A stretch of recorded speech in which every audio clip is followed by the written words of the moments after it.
Tapi saya paham dengan maksudnya Coba, keinginannya Prof. Ahmad Yani ini kan bagaimana kita melihat bahwa potensi alam kita yang selama ini secara brutal dikuasai oleh Nah. kelompok tertentu. Nah, ini apakah memberikan dampak atau manfaat langsung besar kepada masyarakat di bawah?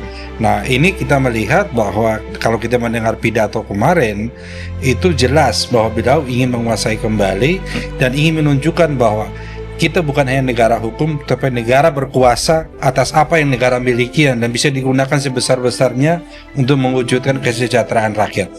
Dan itu dalam pidato itu bisa kita baca bisa kita lihat secara terang benderang.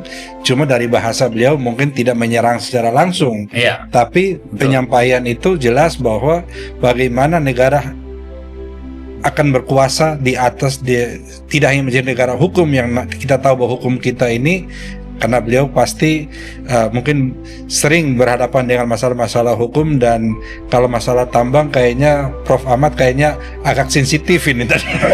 Karena mengalami dan melihat sendiri bagaimana kezaliman itu. Kampung halaman saya. Betul. Hari ini rakyat miskin kalau katanya Ramsey berkurang bertambah. Padahal kami penghasil batu bara, padahal negara itu kami menghasilkan migas dan lain sebagainya, tapi kami nggak bisa menikmati seperti itu.